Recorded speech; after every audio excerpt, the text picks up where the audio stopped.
Attending today's ceremony is PFC's Carter's mother, Miss Georgie Carter Krell, Associate Director of the Miami Healthcare System, Mr. Mark Morgan, members of the United States Southern Command, Marine Forces South, veterans, employees of the Miami VA Healthcare System, and friends and families.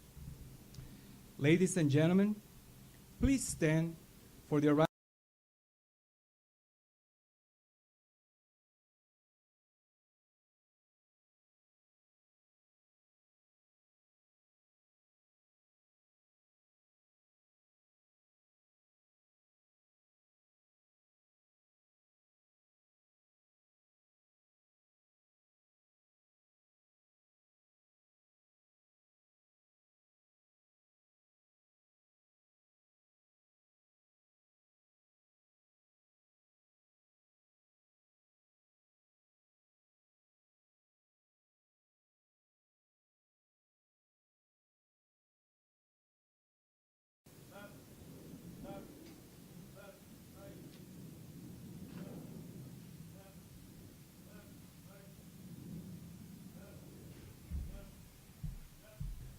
We gather here today, O Lord, to honor a hero, a son, a friend, a Marine, a man who served with bravery, passion, and dignity, a man who gave his life in order to protect his fellow Marines.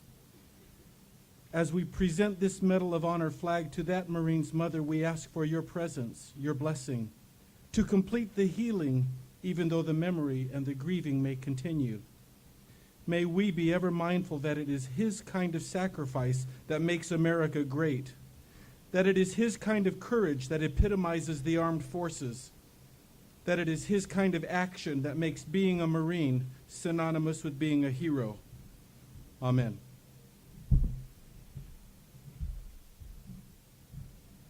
Please be seated.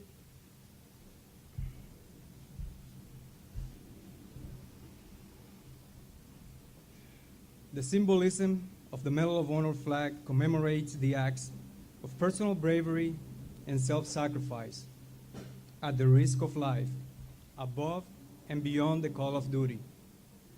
It gives special emphasis to the fact that the Medal of Honor is the United States of America's highest and most prestigious valors award.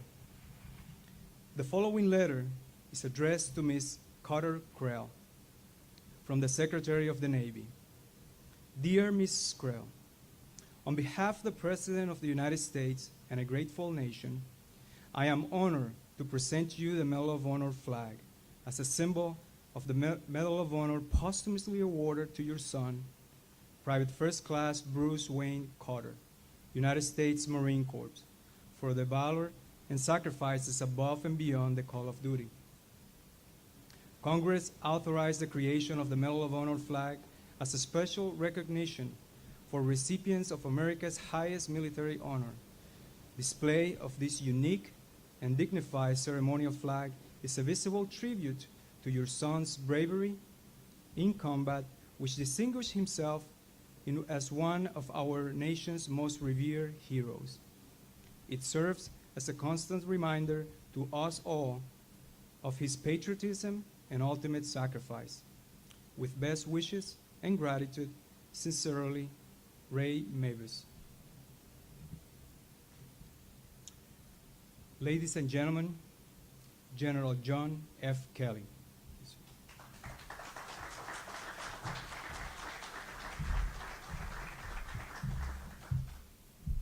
I'll be very brief. In our country today, the word hero is heavily overused.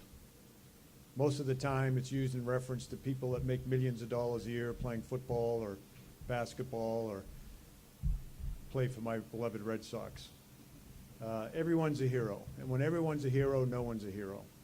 But in a very, very small segment of our society today, just about 1%, because it's about 1% of our American population that serves in the armed forces or has served in the armed forces, and of course their families, the word hero still really means something.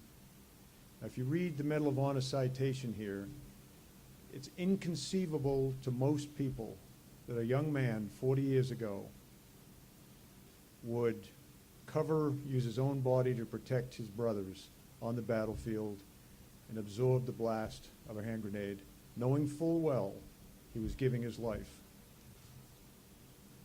Batman Carter, Bruce Wayne, gone now 40 years.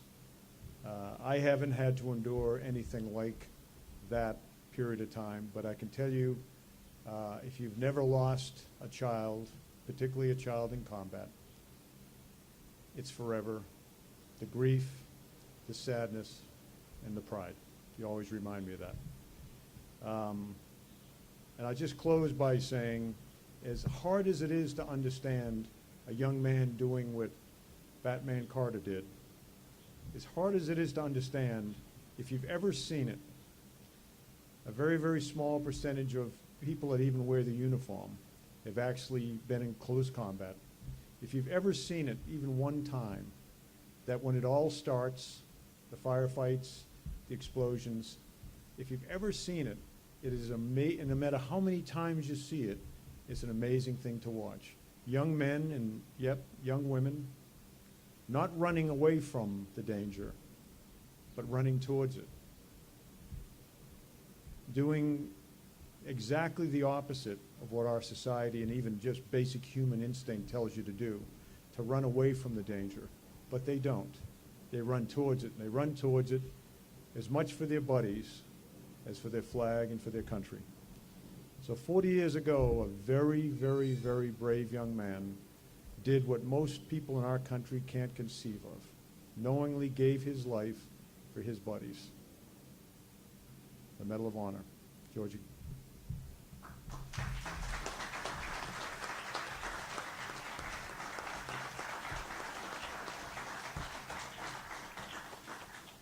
General Kelly, Mrs. Carter, please join us right here.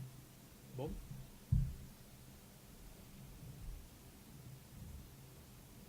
Ladies and gentlemen, please rise.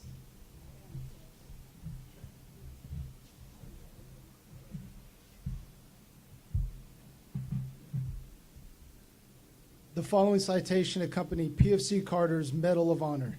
The President of the United States, in the name of the Congress, takes pride in presenting the Medal of Honor posthumously to Private First Class Bruce W. Carter, United States Marine Corps, for service as set forth in the following: for conspicuous gallantry and intrepidity at the risk of his life above and beyond the call of duty while serving as Grenadier with Company H, 2nd Battalion, 3rd Marines, 3rd Marine Division, in connection with combat operations against the enemy in the Republic of Vietnam.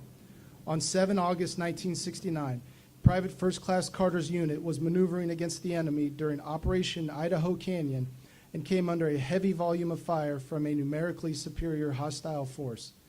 The lead element soon became separated from the main body of the squad by brush fire. Private First Class Carter and his fellow Marines were pinned down by vicious crossfire when, with complete disregard for his own safety, he stood in full view of the North Vietnamese Army soldiers to deliver a devastating volume of fire at their positions. The accuracy and aggressiveness of his attack caused several enemy casualties and forced the remainder of the soldiers to retreat from the immediate area. Shouting directions to the Marines around him, Private First Class Carter then commenced leading them from the path of the rapidly approaching brush fire when he observed a hostile grenade land between him and his companions. Fully aware of the probable consequences of his action, but determined to protect the men following him, he unhesitatingly threw himself over the grenade, absorbing the full effects of its detonation with his own body.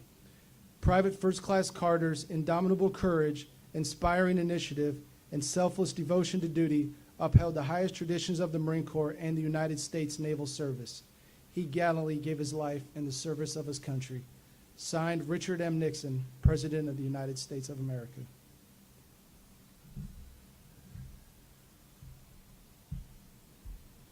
The letter from the Secretary of the Navy and the Medal of Honor flag displayed here today will now be presented to Mrs. Georgie Carter Krell from General Kelly in honor of her late son, PFC Bruce Wayne Carter.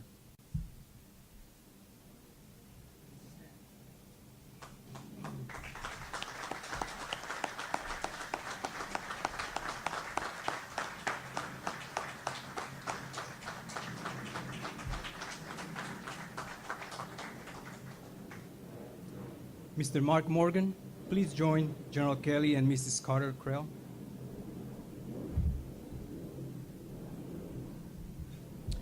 Mrs. Carter Krell will now effect a symbolic transfer of the Medal of Honor flag to Bruce W. Carter Medical Center and the Miami VA healthcare system for the display in honor of her heroic son who sacrificed his life for the fellow Marines and the United States of America.